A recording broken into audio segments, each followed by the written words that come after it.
If you've ever felt like you know exactly what you're supposed to be doing to achieve your goals, but you just don't do it, this is why. It's not because you're lazy or you're not disciplined or you're not trying hard enough.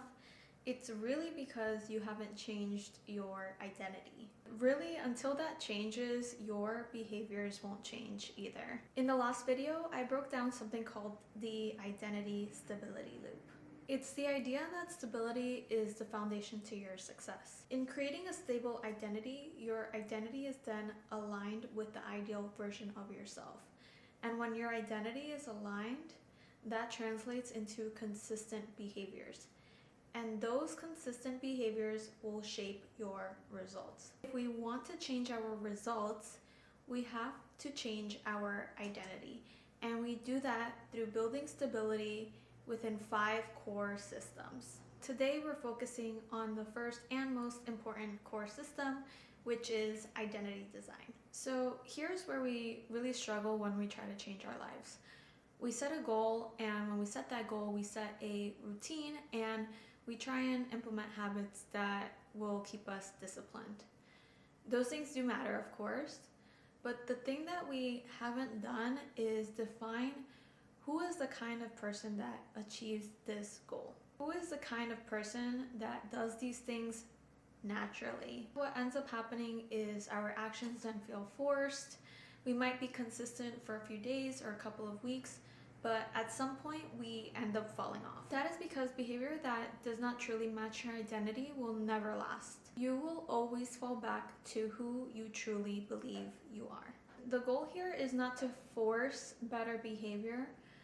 The goal here is to become the person that does these things naturally. There's a quote by one of my favorite authors, Dr. Joe Dispenza, in his book, Breaking the Habit of Being Yourself, that says, if we want to change our reality, we have to think, act, and feel in new ways and be different. We have to become someone else and create a new state of mind. And really what this is telling us is we cannot create new habits on an old identity. We have to really think, act, and feel in a new and different version of ourselves. That's exactly what identity design is. It's the process of intentionally designing who you are, how you show up, and redefining your norms. To get started, you can use a journal. I personally use OneNote, and I'll create a separate section titled Identity Design. In this section, we're really going to focus on a few different key areas, but the focus here is narrating a story of that ideal version of yourself so that you can think and feel as if you were already living that reality. Step 1 here is to define the identity.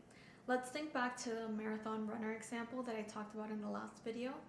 But say you have a certain goal in mind to run a marathon at a specific pace.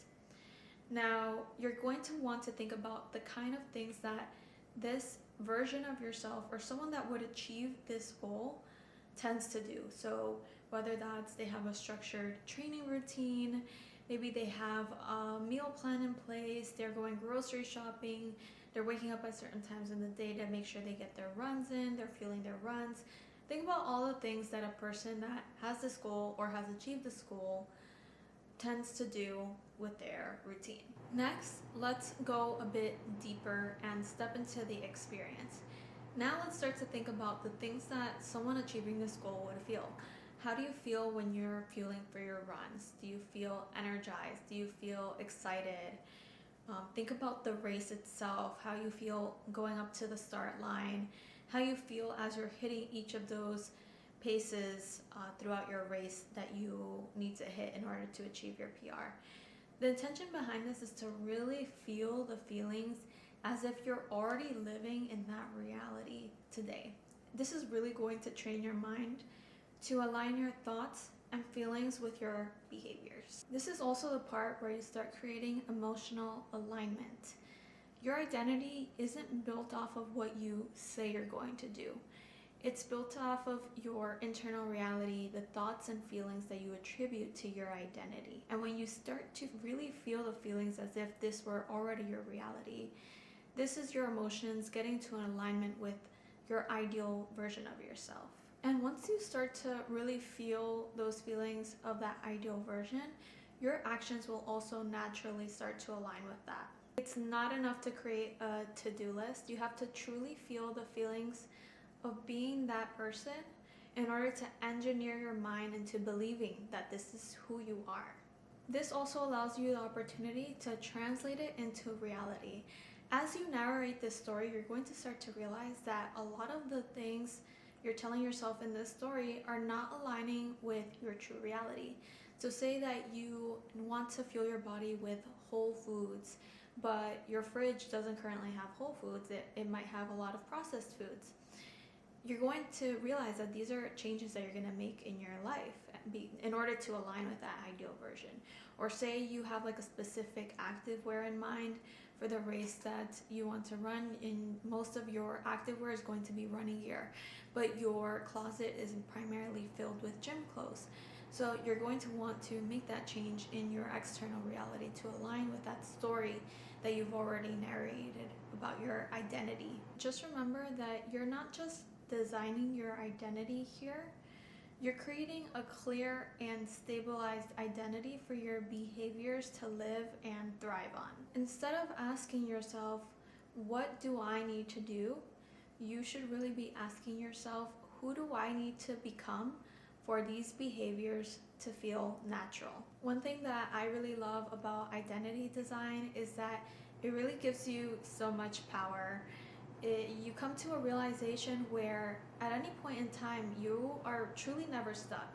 You can create an entirely new identity for yourself and ultimately live a new reality at any point in time in your life. It really just serves as a reminder that you truly have control over the reality that you live. In the next video, we'll break down the second system, which is emotional stability.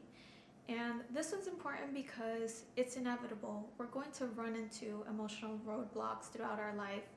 And if we don't know how to regulate our emotions, it will be really hard to sustain this newly claimed identity. I'm Eileen. I'm a first-gen Latina who grew up in a low-income household and now living my dream reality in my dream apartment and dream tech role, all through implementing these 5 core systems. If you like this video and want to follow along, feel free to hit the like button and subscribe, and I can't wait to continue building with you.